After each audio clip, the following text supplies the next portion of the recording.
bienvenue sur notre podcast Deux filles philosophes. Aujourd'hui, on avait envie de vous parler des relations, spécialement les relations amoureuses. Là. C'est sûr que ça touche un peu aussi les relations entre amis, etc. Mais relations amoureuses, oui, parce que c'est pas toujours facile, que ce soit... on est à la recherche pour se rencontrer quelqu'un, on a des défis, des fois ça fait longtemps qu'on est en relation, on a des défis aussi, fait qu'on avait envie de vous partager comme notre expérience, parce que Steph, elle, est en relation depuis quand même très longtemps. Et moi, de mon côté, j'ai eu plusieurs longues relations, mais j'ai aussi été séparée, puis j'ai vécu des choses par rapport à ça. J'ai été célibataire pendant quand même un certain moment, donc on avait envie de partager avec vous, puis vous inspirer peut-être par notre cheminement et les réflexions qu'on a fait. On avait envie de commencer en vous parlant de c'est quoi nos défis, hein? Parce que là, on a comme réfléchi à... On a eu quand même certaines relations par le passé, puis il y a des choses qui se répètent parfois dans ces relations-là. Et on a comme nommé, on a écrit sur un papier, puis on s'est dit, bon, ben c'est quoi un peu les défis ou qu'est-ce qu'on a à travailler dans des relations, puis peut-être que vous allez vous reconnaître aussi là-dedans. Puis ensuite, on va vous amener un peu nos réflexions par rapport à quelles sont nos solutions ou qu'est-ce qu'on a trouvé pour que ça aille mieux. Fait qu'on va commencer par nos défis. Je sais pas si tu veux commencer, Steph, à nous parler un petit peu de toi, puis qu'est-ce que ça ressemble à quoi de ton côté? C'est sûr que moi, en relation, puis ça s'applique aussi dans toutes les relations de ma vie, probablement, comme Mélanie l'a nommé, c'est que probablement que je donne trop. Je donne trop de ma personne, pas probablement, je donne trop. Et ça fait que je m'oublie rapidement. People pleaser, je travaille là-dessus, toujours essayer de défaire ça, de me sonder, de me demander qu'est-ce que je veux vraiment, quitte à changer d'avis des fois. Je laisse trop de place à l'autre personne, probablement, certainement.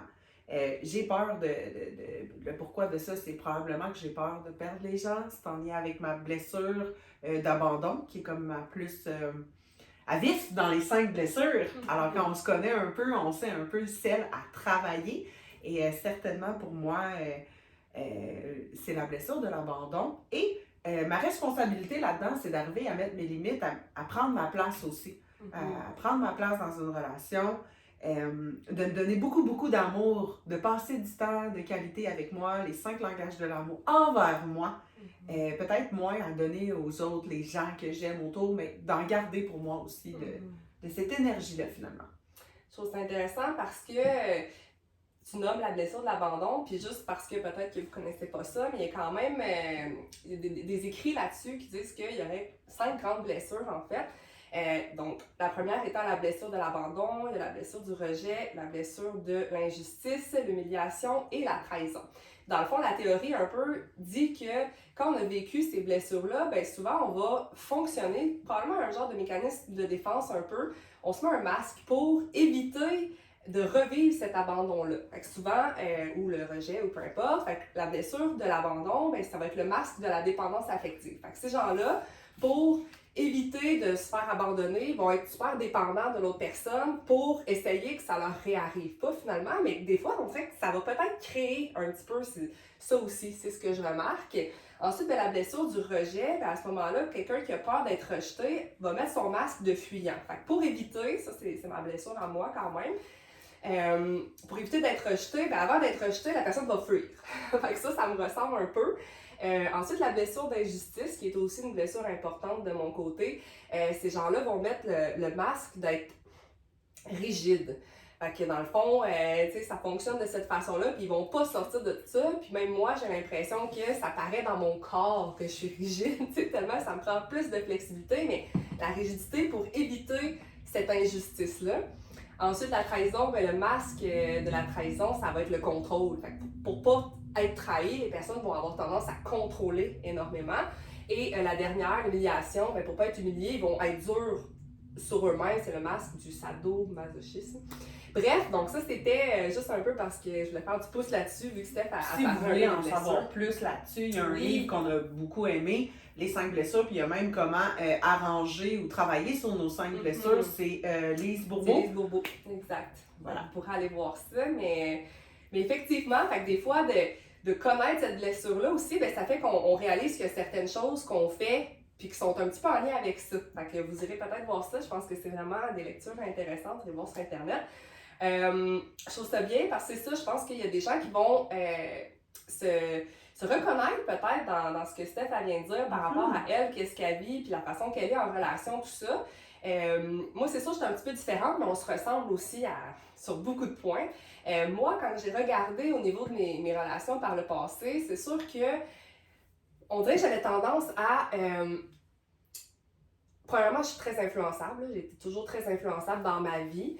Et quand j'avais une relation, mais souvent cette personne-là, je la voyais comme tellement grand, avec beaucoup de valeur. Moi, j'ai tendance à mettre beaucoup de valeur chez les autres. Puis, on m'appelait souvent comme caméléon. Moi, j'avais tendance à devenir comme cette autre personne-là, probablement parce que je m'accordais pas nécessairement tant de valeur, peut-être aussi parce que je me cherchais. Tu sais, les relations, on les a un peu enfilées, là, toutes les deux, ça se ressemble en termes qu'on a comme toujours été en couple, pas mal. Fait que quand est-ce qu'on sait qui qu'on est, puis quand est-ce, tu sais, fait que c'était comme difficile, puis déjà que moi, en tout cas, j'avais pas l'impression de me connaître tant que ça. Fait qu'à chaque fois que j'avais une relation, ben là, je devenais beaucoup comme l'autre personne, tu sais, parce que j'étais comme, oh wow, c'est donc bien cool. Fait que je m'oubliais un peu là-dedans. Et avec cette tendance-là à oublier, puis aussi, ben c'est sûr que moi, je suis une personne qui est très, très fusionnelle. J'ai l'impression que dans beaucoup de relations, ben c'est ça, je me perds, je suis comme tout le temps avec l'autre personne. Puis, c'est ça, je m'oublie là-dedans, puis je pense toujours à ses besoins avant comme les miens. Puis moi, on dirait que je ne sais même pas c'est quoi mes besoins. Aussi, je pense qu'il y a beaucoup de personnes qui peuvent se reconnaître quand on tombe en relation avec quelqu'un d'autre. Justement, ça va vraiment vite. Des fois, on oublie de ralentir pour vraiment voir comment on se sent quand on n'est pas avec cette personne-là. Quand on est tout le temps ensemble, on n'a pas le temps de s'ennuyer. On n'a pas le temps aussi de s'occuper des autres sphères de notre vie, nous-mêmes. Des fois, il y en a qui ont des enfants, des fois, ils n'en ont pas. Notre famille, nos projets. C'est important, je pense, de le nommer, ça, comment on veut être avec l'autre personne, comment... Puis des fois, c'est peut-être trop. C'est difficile, par contre, de s'en rendre compte parce qu'on a l'impression, en tout cas, moi, j'avais tellement l'impression que cette personne-là m'apportait beaucoup puis que j'étais pas grand-chose, tu sais, sans eux, sans tous ces gens-là qui ont passé un peu dans ma vie. Fait que c'est un petit peu nos défis. On avait envie de réfléchir à, bon, mais qu'est-ce qu'on fait quand on vit ces défis-là ou quand on a les défis, justement, d'être dans une longue relation ou quand on a des défis de se retrouver célibataire et d'avoir à se retrouver quelqu'un. Fait que qu'est-ce qu'on peut faire pour s'aider là-dedans, pour faire ce travail-là sur soi. Fait que toi, Steph, en étant en longue relation comme ça, qu'est-ce qui est sorti là, de tout ça? Donc, c'est sûr que en étant en longue relation ou même plus courte ou quoi que ce soit, ou avec toutes celles c'est bon pour toutes les relations. Exactement. ça revient tout le temps à ça parce que ce qui aide, c'est d'avoir une écoute active, d'être vraiment là pour l'autre personne, pas penser à ce qu'on veut répondre pendant qu'elle parle, être vraiment dans le moment présent. Puis on n'a pas toujours besoin de sauver les autres ou de leur dire quoi faire. Être là pour eux, ben, écoutez, ils vont s'entendre aussi plus. Ben, je trouve que c'est un bon point parce qu'on dirait que ça, c'est quelque chose que j'avais appris dans mes cours en psycho, puis je vous l'offre parce que c'est vraiment, quand elle parle de l'écoute active, tout ça, c'est qu'on dirait qu'on a tout le temps l'impression qu'on doit réconforter la personne, on veut toujours parler puis dire quelque chose pour l'autre, mais qu'en fait, le silence, tu sais, des fois, de juste écouter complètement, puis pas d'avoir rien à « Ah, pauvre toi! » Mais les gens n'ont pas besoin de ça nécessairement, tu sais, juste de faire « Je comprends ». Tu sais, de les accueillir dans qu'est-ce qu'ils vivent, ben ça. Puis là, souvent, les gens, ils vont se mettre à parler encore plus parce qu'on va leur laisser cet espace-là, fait que de les écouter. Tu sais, nous, on a appris que c'est pas de toujours être en train de se réconforter ou toujours en train de vouloir ajouter quelque chose. Non, tu sais, laissons-leur l'espace, puis les gens, mais ça fait du bien de vraiment être capable de parler puis d'aller un petit peu plus loin dans notre pensée. Fait que ça, j'avais envie d'ajouter là, par rapport à l'écoute. Combien de fois je discutais avec Mélanie, peu importe quel sujet, et elle me dit « Steph, est-ce que tu t'es entendue? » Ouais. Et puis, à ce moment-là, on prend un moment puis on fait « Oh mon Dieu, oui, je viens de m'entendre, là, j'ai dit que je t'ai écœurée complètement de ça. » Des fois, les mots, à se laisser de l'espace comme ça dans notre relation, dans notre conversation, dans notre écoute, que ce soit avec conjoint ou autre, ben on va s'entendre plus. Parce qu'on le sait, qu'est-ce qu'on a besoin, on le sait de ça, puis des fois, c'est pour ça que moi j'écris souvent, je l'ai certainement nommé parce que je vous invite tous à écrire, parce que c'est là, je sais pas qu'est-ce que je pense tant que je lis pas qu'est-ce que je dis, tu sais. Puis souvent, quand justement la personne est là, puis elle nous accueille dans qu'est-ce qu'on raconte, puis là, je suis comme, hey, tu viens de dire ça, tu l'as ta réponse. Puis c'est pas moi qui ai donné une solution, c'est pas moi qui ai trouvé, c'est ça, des réponses. Les réponses, ils viennent d'elle, tu sais. Des fois, on veut aider, ah oui, tu devrais faire ça, mais tu sais, si la personne ne te demande pas ton opinion ou quelque chose, ben, tu sais, garde-le pour toi, puis laisse-lui la place, puis elle sait, elle les a, ces solutions à l'intérieur d'elle. Fait que là, des fois, moi, même à mon chum, ou tu sais, ben regarde, tu viens de dire ça. Je fais juste répéter la phrase parfois. Ah, ben ouais, j'ai dit ça. Aussi, il y a un gros mot que je vais vous sortir. Faites attention, tout le monde. Ça froisse les gens, des fois, la responsabilisation. Je savais, c'est sûr. C'est ça. Des fois aussi, de comprendre que, premièrement, ça prend deux personnes dans un conflit. On a toujours notre part de responsabilité. Admettre ses torts, apprendre de ses erreurs, apprendre aussi à respecter les limites des autres et leur apprendre que nous, on respecte les nôtres. Pour avoir une bonne entente, les projets de l'autre aussi sont importants. Nos projets communs aussi, des fois, c'est d'avoir des choses qui vont continuer de garder la flamme. La responsabilisation, c'est tellement, pour vrai, moi, dans le cheminement que j'ai fait au tout début, ça a été un des gros mots qui a vraiment complètement changé ma vie. Parce que quand on se dit, regarde, tu sais, peut-être que je trouve que l'autre personne, c'est plus de sa faute que moi. Mais j'ai certainement un petit quelque chose là-dedans.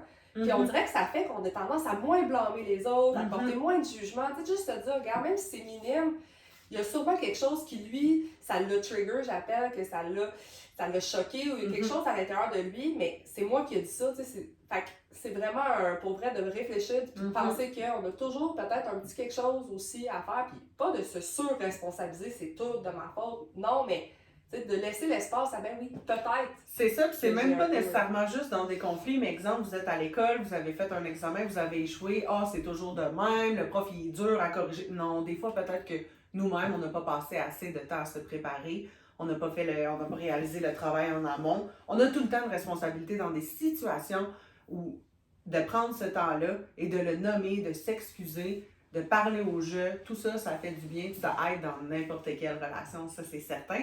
D'autant plus que la personne avec qui on a un petit froid, ben si nous on prend notre responsabilité, ben par modèle, ça va peut-être l'inciter elle aussi à prendre sa responsabilité. Donc aussi, c'est ça, je vous en ai un peu parlé, c'est les projets, faire des projets, ça va garder des flammes, que ce soit des courts, moyens, long terme, en couple, mais aussi seul. C'est intéressant de s'en aller à quelque part une fin de semaine, de revenir puis de s'avoir ennuyé, d'avoir laissé cette place-là, puis d'avoir travaillé sur sa vie, d'avoir continué de développer sa vie, de travailler sur ses intérêts et les choses qui nous font du bien. C'est ça. C'est sûr que dans la vie, si à un moment donné, je trouve que quand on fait beaucoup de développement personnel ou qu'on essaie de s'améliorer sur les choses qu'on voit que dans notre vie nécessitent une amélioration, c'est sûr que des fois, si on a quelqu'un qui est avec nous et qui ne va pas nous suivre, ou c'est sûr qu'à un moment donné, quand la distance est trop grande, des fois, ça peut apporter un clash, des conflits, des séparations. C'est important de se le nommer puis de se l'adresser quand on vit ça parce que on peut pas build up et ça à l'intérieur de nous sans en parler parce que c'est sûr que ça court à la perte des fois de la relation. Faut en parler. Puis si nous-mêmes, il faut avoir un regard sur nous que si on en parle avec l'être aimé, ben ça se peut qu'ils disent des choses aussi à nous, à s'améliorer, qu'on se regarde notre propre personne, qu'on comprenne aussi que nous, ben peut-être moi, Steph, je suis peut-être un peu trop critique. Devrais-je utiliser la technique du sandwich pour dire ce que j'ai à dire? Ou... Mais ça, c'est une belle technique. Pensez un peu, parce que Steph, elle me donne toujours ce truc-là. Ben, parle-nous-en! Si j'ai des choses difficiles à dire, ben, tu sais, premièrement, c'est d'avoir pris le temps. Hein, ça, c'est sûr que ça vient de moi. Là. C'est pas d'y aller impulsivement, pardon. Parce que ça va sûrement mal sortir, ça va peut-être plus sortir dans la tête. Fait que, prendre le temps de digérer, d'être moins dans l'émotion, le cœur qui pompe, tout ça. Mais si on a quelque chose à dire, ben, d'avoir pris le temps de réfléchir. Puis Steph, avec sa technique du sandwich, me dit toujours, ben, tu sais, Mélanie, passe un bon moment avec la personne. Puis après ça, après avoir même donné des belles choses. Entre deux beaux compliments. Ouais. C'est ça, le clavage est moins sucré. Puis ça, c'est pas ma technique, donc vous allez pouvoir retrouver sur Internet des trucs, des gens qui l'expliquent probablement mieux que nous, mais tu sais, ça fait toujours plus de bien de recevoir ça dans un lot aussi qui est pas 100% négatif. On a tous entendu la loi du 80-20 qui a un nom, probablement cette loi-là, que dans la vie, on peut pas passer 80% de notre temps à chicaner avec notre chum puis 20% être heureux avec l'autre personne parce que ça n'aurait pas de sens. C'est un peu la même chose, le même principe, un peu d'essayer d'adoucir un peu les choses pour que ça passe mieux, mais de pas rester avec, de les adresser. Parce que sinon, on n'est plus nous-mêmes. Exactement. Puis c'est peut-être que maintenant on va le dire, ça va juste exploser, puis la personne ne comprendra pas. T'sais, moi, j'aime mieux qu'on m'en parle puis qu'on me le dise que ça s'accumule, puis que maintenant, puis moi, je l'ai pas vu aller. Là, certainement, puis moi, certainement que dans ma vie, je suis du genre à trop accumuler, puis quand ça sort pas au bon moment, puis tout ça. Tu sais, des fois, c'est pas le fun d'attendre quelqu'un avec une brique et un fanal, mais c'est certainement pas le fun pour la personne qui se fait accueillir comme ça non plus. Alors, ça fait plus mal, parce que ça sort de où, tu sais? Moi, c'est ça, moi, j'accumule des jeudis PM, c'est quoi ça va? C'est ça, tout d'un coup, ça fait pas longtemps, il y a plein d'affaires qui se passent. Ah ouais, tu sais, je préfère. Dis-moi là quand ça se passe, ça va être. Sinon, on dirait que je le prends plus mal aussi, là, tu sais. Ouais. Mais ça prend du courage, par exemple, des fois, pour adresser comment on se sent. Il y en a qui ont plus de difficultés aussi à nommer des choses, probablement par cette peur-là d'abandon qu'on a. Exactement! Je me sens!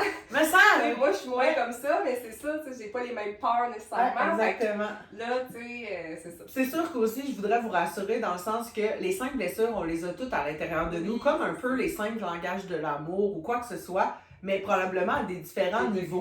Puis avec des différentes relations, peut-être que dans notre jeunesse, on a vécu peut-être plus telle blessure, mais en vieillissant, on a travaillé dessus, puis là, ben, pouf, celle-là est plus vive dernièrement. Alors, c'est d'essayer de se mettre aussi des mécanismes pour s'occuper de nous et faire attention à nous et reconnaître quand on sent qu'on a cette blessure-là. Exact. Je sais pas si tu avais fini pour tes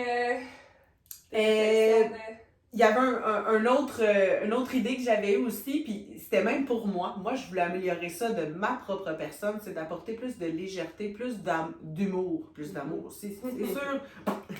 Mais en couple aussi, parce que c'est facile. En amitié, on se voit, on est contente. Hey, ça fait 3 jours qu'on s'est pas vu, je suis contente, on est pétillant. Mais des fois, avec la personne avec qui on vit, on fait de la vaisselle, c'est dur d'être joyeux, laver le bain, laver la toilette. Tu sais, des fois, c'est de se dire aussi d'apporter de l'humour, de la légèreté. Des fois, de faire des choses différentes, pas nécessairement d'horreur. Sérieux. Oui, d'être moins sérieux, j'aime ça. Super, ben merci de ton partage et de tes réflexions. Moi, c'est sûr que j'avais pas nécessairement tout à fait les mêmes défis, fait que j'ai pas fait les mêmes réflexions. Moi, c'est sûr que comme je nommais, j'avais de la difficulté à rester moi dans des relations, tout ça. J'avais de la difficulté à être seule, finalement aussi, que j'ai remarqué que quand j'avais des entre-deux de relations, ben je cherchais, là. Tu sais, vraiment, là, je me rappelle, like a hawk. J'étais partout, ok, c'est qui le potentiel, tu sais, tout le temps. On a bien ri. J'ai pas été seule souvent, mais dans ces moments-là, c'était assez intense parce que c'est ça, remplir le vide, probablement, ça me parlait, mais ce que je sais, c'est que la dernière fois que je me suis retrouvée tout seule, ben j'ai décidé, puis c'est sûr que, je sais pas comment que ça m'est venu, là, mais j'ai décidé de prendre du temps pour moi. Et de me retrouver seule avec moi, j'ai pris un temps pour ne... Tu sais, je me suis pas mis sur les réseaux sociaux, j'ai pas tout de suite commencé à chercher quelqu'un. J'ai décidé de travailler sur moi, mais aussi de développer ma vie. Tu sais, on l'a nommé un petit peu tantôt, parce que dans le fond, si j'avais tendance à être influençable ou à être caméléon, puis à devenir un peu comme l'autre personne, ben on dirait que c'est parce que je me connaissais pas, puis je savais pas qui j'étais, je savais pas... Tu sais, je savais rien de moi. Fait que j'ai pris ce moment-là pour faire, bon, ben, tu sais, c'est qui Mélanie? Quelles sont ses forces? Quelles sont ses qualités? Tu sais, c'est quoi qu'elle aime? Ses passions? Je me suis posé plein de questions. Puis j'ai appris à être seule. C'est sûr que j'ai mes enfants aussi, fait que c'est peut-être un petit peu moins pire. Je sais pas être seule, peut-être. Mais tu sais, je suis quand même bien entourée. Je sais pas si ça aurait été différent si j'avais pas eu d'enfants. Mais j'ai quand même pris ce temps-là pour moi. Puis je suis fière parce que après, quand je me suis sentie prête, ça a pris quand même un bon 3 ans avant que je décide de me remettre un petit peu à essayer de rencontrer quelqu'un. Ben, je me sentais tellement plus forte. Puis quand j'ai finalement rencontré une personne, ben, pour la première fois depuis toutes ces années, aujourd'hui j'ai 37 ans, mais pour la première fois, je suis pas caméléon. Je ne suis pas devenue comme cette personne-là. Je peux pas. Il m'inspire à tellement de choses, je le trouve incroyable, tout ça. Mais je suis restée moi-même parce que j'ai développé ma propre vie, j'ai réussi à trouver mon bonheur avec qui je suis, avec qu'est-ce que, tu sais, tout ce qui m'entoure, tout ça. Fait que je pense que ça vaut la peine de prendre un moment parfois, puis surtout si justement on a une tendance comme moi à se coller à l'autre personne, puis c'est comme notre sauveur finalement, un peu peut-être cette personne-là. Puis même si on est en couple, c'est de pas se limiter. On peut faire ce travail-là. Peut-être qu'il est moins à 100%, tu sais, à avoir quelqu'un qui... Tu sais, il y a quand même quelqu'un qui t'aime là, quand tu es en couple. Cependant, tu peux continuer de prendre du temps pour toi à ton agenda, continuer de développer ta vie, tes passions. Tu peux te poser ces questions-là, ralentir, prendre le temps. Mais ça fait du bien parce que c'est là que tu vois aussi si tu vis une vie alignée avec toi, tu sais. Puis c'est ça, nous autres, on est beaucoup dans le ralentir parce que c'est là qu'on peut s'entendre un peu mieux, qu'on peut entendre notre intuition, c'est quoi qui vibre, tu sais, on en a parlé, c'est quoi qui allume notre feu, nos étoiles, c'est quoi qui nous pétille, bien tout ça, ça prend par prendre ce temps-là, tu sais, que oui, peut-être c'est plus difficile en couple, mais que c'est possible aussi, tu sais, de prendre des moments, mais pas toujours être avec la personne, tu sais, de garder ces moments-là seul avec soi. Et puis ça, c'est un gros défi aussi pour moi que je fais encore aujourd'hui. Parce qu'en couple aussi, on continue d'avoir ce défi-là. Oui. Parce que des fois, c'est pas juste en couple, c'est que nos enfants veulent souvent passer du temps avec nous. Combien de fois j'essaie de faire un yoga puis c'est difficile, ben des fois, ça va me tenter d'aller courir. Parce que là, j'ai besoin de mon moment seul. Alors, c'est dans toutes sortes de situations, il faut le prendre ce temps-là pour nous. Puis même dans une nouvelle relation, tu as réussi à trouver des moments pour toi toute seule. Parce que justement, moi qui ai tellement de tendance quand même fusionnelle, puis tu sais, fait que j'aurais tout le temps envie d'être avec cette personne-là quand même, mais je sais que ça me prend du temps pour, justement, on en a parlé tantôt, ben comment je me sens. Puis si t'es tout le temps avec quelqu'un, si ça va toujours vite, t'es soit avec ton chum, avec tes amis, avec tes enfants, à faire des activités, si tu prends pas le temps d'être seul avec toi-même, ben, tu pourras pas te déposer puis voir ben, comment je me sens avec cette personne-là. Est-ce qu'elle m'apporte du beau ou est-ce que finalement ça me gruge plus d'énergie que ça m'en donne? Fait que de prendre ce temps-là. Puis j'avais aussi une réflexion que j'avais faite en regardant comme mes relations passées, puis c'est que dans le fond, j'avais réalisé un peu que on dirait qu'il y a certaines relations que j'appelle des relations vraiment de cœur. Des relations où est-ce que, tu sais, j'aime là, de tout mon cœur et je me sens aimée aussi de tout cœur finalement. Puis qu'on dirait que dans ces relations-là, ben, ça n'arrive pas si souvent que ça, mais quand ça arrive, c'est comme si je trouve que l'amour était égal un peu plus. Puis qu'il y a d'autres relations où est-ce que j'ai l'impression que soit que c'est moi qui aime plus, ou soit que c'est l'autre qui m'aime plus, tu sais. Ça, ces relations-là, ben, on dirait que je les appelle parfois des relations de tête. C'est comme une réflexion que j'avais eue que c'est comme si cette personne-là, je m'entends super bien avec. Vraiment, vraiment, tu sais, ça vibre, on a plein de choses en commun, puis tout ça. Mais on dirait que, premièrement, il y a ce petit déséquilibre-là dans ces relations-là, parce que je sens que c'est pas nécessairement égal. Puis, que je me convainc aussi. Tu sais, j'ai vécu ça à quelques reprises parfois ben, dans le fond, on dirait que dans ces relations-là, je me sens moins sécure. Moi, qui n'ai pas nécessairement autant besoin de me faire rassurer, ben là, dans des relations comme ça, j'ai besoin d'être rassurée. Mais tu sais, en fait, c'était mon âme, mon cœur qui me parlait puis qui me disait, tu sais, Mélanie, il y a quelque chose de off probablement dans cette relation-là parce que tu as besoin d'être rassurée. Puis d'être rassurée, c'est ben, de le demander, est-ce que tu m'aimes, tu sais? Ben, pour moi, finalement, c'est un flag, ça. Puis peut-être pas tout le temps, je comprends qu'il y en a qui ont besoin, mais par rapport à moi, qui n'a pas nécessairement habituellement besoin d'être rassurée tant que ça, bien pour moi, tu sais, ça parle. Puis aussi, on dirait que j'avais souvent besoin, puis ça, je le vois même avec des gens autour de moi, bien rapidement, ils ont besoin de quelque chose de plus. Ah, ben là, tu sais, on va habiter ensemble. OK, on habite ensemble. OK, oui, ils m'aiment, tu sais. Mais là, après un peu de temps, OK, là, j'ai besoin d'autre chose. OK, ben j'aimerais ça qu'on se fiance. Tu sais, on a comme, on dirait, tout le temps besoin d'un petit peu plus pour se rassurer, mais pour moi, ça, c'est un flag, tu sais, que j'ai réalisé que, tu sais, moi, j'ai envie, en tout cas, finalement, après ma réflexion, de vivre un amour de cœur, passionné, tu sais, que je me sens que la personne m'aime autant que moi. Je pense qu'il y a ça à quelque part, mais des fois, il faut être patient pour trouver ces relations-là, puis savoir qui on est pour savoir qu'est-ce qu'on veut. Et moi-même, quand j'essayais de rencontrer quelqu'un, ben j'ai fait une liste, puis je vous invite à le faire si vous êtes à la recherche. Pour moi, c'était probablement de prendre ce moment-là pour réfléchir à qu'est-ce qui est important pour moi, quelles sont mes valeurs. Puis ensuite de ça, ben cette liste-là, c'est important d'être cette personne-là, parce qu'on peut pas attirer, on va être très chanceux, en tout cas si c'est le cas, mais selon moi, ça prend de devenir ce qu'on espère attirer, ben ça prend d'être comme ça. Fait que c'est ça, puis finalement, ben, j'ai réussi à matérialiser. Alors, je suis vraiment très heureuse de tout ça. Mais bref, c'est ça. Fait que c'est des petites réflexions un peu que j'avais faites pour les relations, des fois un peu plus de cœur, où est-ce que je me sens que c'est plus égal, ou de tête, que ça fait vraiment du sens, mais qu'on dirait que je me convainc, tu sais, là-dedans. Aussi, ces relations-là, nous, on en parle souvent de ça, parce que moi aussi, il y a des relations que sur papier, tu sais, tout était beau et tout ça, puis c'était plus de tête que je trouvais. Ben peut-être qu'on s'entend mieux sur une base régulière. Par exemple, des relations de passion, ben quand ça brasse aussi, c'est pas mal. Intense des deux côtés. Exactement, il y a toujours du beau et du négatif dans tout, Ouais. mais c'est d'essayer de s'ajuster, de se connaître, de connaître l'autre aussi. En conclusion, aujourd'hui, je voulais vous dire, j'ai trouvé un site formidable qui va être aussi des fois peut-être pour les petits ados qui commencent des fois à avoir des petites amourettes et tout ça, et pour tous les gens en général. Finalement, c'est bon pour tous. Un site, c'est le site de la Fondation Jeunes en tête. Et puis, j'avais trouvé cette définition, c'est quoi une relation amoureuse saine? Alors ça, c'est important des fois de se retourner là-dedans. Est-ce que moi, j'offre une relation amoureuse saine à mon partenaire et vice-versa? Alors, c'est quoi? C'est de la communication ouverte et honnête, de l'écoute, de l'égalité et de l'équilibre, du respect, de la liberté, vouloir le bien de l'autre et être heureux de ses réussites, de la confiance, du partage, du plaisir, de l'amour. Tadam!